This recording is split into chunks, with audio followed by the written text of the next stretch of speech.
Hello guys. तो guys आज हम डबली रेनफोर्स बीम का एक इम्पोर्टेंट क्वेश्चन करेंगे। ये one of the important question है जो हर बार यूनिवर्सिटी एग्ज़ाम में आता है। तो पहले क्वेश्चन पढ़ेंगे। क्वेश्चन में क्या गिवन है, एन आरसीसी बीम 300 mm हमारे पास विड्थ गिवन है। मैं आपको सब गिवन में ही बता दूंगा क्या क्या गिवन है।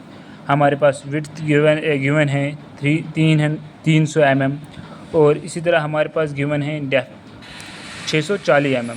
तो 640 mm डेप्थ है, लेकिन जो हमने यहाँ पे किया, हमें गिवन है नीचे यहाँ पे ये इफ़ेक्टिव कवर इज़ 40 mm, यानी जो आरसीसी होगा उसके ऊपर और नीचे कवर होगा वो 40 mm, इसलिए हमने यहाँ पे ये माइनस कर दिया ये 40 mm। तो हमारा जो डेप्थ आया वो 600 mm आया। होप आपको समझ आया होगा। यहाँ पे जो ये 40 हैं ये हमने जो यहाँ पे हमने किया था इफ़ेक्टिव कवर जो होता है, जो आरसीसी होगा उसके ऊपर नीचे जो कंक्रीट का लेयर होगा उसको छुपाने के लिए वही हमने यहाँ पे इफ़ेक्टिव कवर इसमें माइनस कर दिया। डेप्थ में आ गया हमारा ये डेप्थ। तो हम ऐसे ही निकालेंगे सीधा area of steel. Area of steel क्या हमारे पास गिवन है, यहाँ पे 4 बार्स हैं। यहाँ पे सिंस 4 बार्स हैं तो हम फार्मूला लगाएंगे 4 × π/4 × 20 का स्क्वायर, यानी 20 का स्क्वायर हमारे पास क्या है, डायमीटर गिवन है हमारे पास 20 mm। ठीक, तो हमने फार्मूला लगाया, फार्मूला में पुट किया वैल्यूज़ जो हमारे पास ऑलरेडी गिवन है, तो हमारे पास वैल्यू आ जाता है 1256.64 mm²। ठीक, इसी तरह हमारे पास गिवन है यहाँ पे सुपर इम्पोज्ड लोड है हमारे पास 50 kN/m। तो हमने यहाँ पे गिवन में लिखा हुआ है ये। इसी तरह हमारे पास लेंथ ऑफ स्पान भी गिवन है 4 मीटर। ठीक, तो हम जैसे हम पिछले क्वेश्चन में करते आ रहे हैं, हम पहले निकालेंगे यहाँ पर भी एक्चुअल न्यूट्रल एक्सिस यानी डेप्थ जो हम एन से डिनोट करते थे। इसका फार्मूला आप लोगों को पता ही होगा, b/n²/2 = m.AST × d-n। ये क्या है, यहाँ पे m है यहाँ पे मॉड्यूलर रेशो, और यहाँ पे एरिया ऑफ स्टील हुआ, d हुआ डेप्थ, और n हुआ यहाँ पे न्यूट्रल एक्सिस। तो हम जो हमें गिवन है वो हम पुट करते जाएंगे। b हमें गिवन है, विड्थ हमें गिवन है 300 mm, ये हमने लिखा है, n² ऐसे ही रहेगा। और इसी तरह m हमारे पास मॉड्यूलर रेशो हमें गिवन है, यहाँ पे टेक m = 13.33, ये क्वेश्चन में गिवन है, तो हमने यहाँ पे ये पुट कर दिया। तो इसी तरह हमने जो यहाँ पे एरिया निकाला था AST, यहाँ पे ऊपर निकाला हुआ है हमने 1256, ये हमने यहाँ पे पुट कर दिया है। इसी तरह डेप्थ हमारे पास है 600 mm 600 mm -n। तो यहाँ पे हमारी एक क्वाड्रेटिक इक्वेशन बन जाएगी। फर्दर सॉल्व करने के बाद जो मैंने रफ में किया था वो बनता है n² + 111.67 n - 67004.04 = 0। जब आप फिर ये कैल्सी में डालेंगे, ये इक्वेशन कैल्सी में डालेंगे, तो आपका n का वैल्यू जो आ जाएगा वो आएगा 208.97 mm। सेम जैसे हम पीछे करते आ रहे हैं, अब हम निकालेंगे मोमेंट ऑफ रेजिस्टेंस जो हम डिनोट करते हैं mr से। इसका भी फार्मूला हमारे पास ऑलरेडी है, mr = σ_st area of steel × depth - n/3। तो जो हमारे पास गिवन है, हमने ऑलमोस्ट हमारे पास गिवन ही है, यहाँ पे वो सब इसमें पुट करेंगे।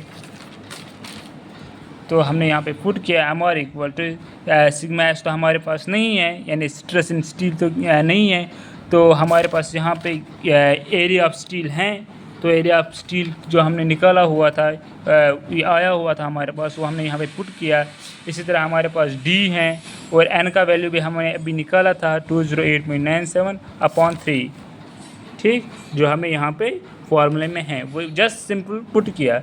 जो हम इसको सॉल्व किए कैल्सी में, तो हमारा आंसर आया 666,450.64 σ_st। ठीक, तो इसी तरह हम निकालेंगे मैक्सिमम बेंडिंग मोमेंट जो हमें क्वेश्चन में गिवन है।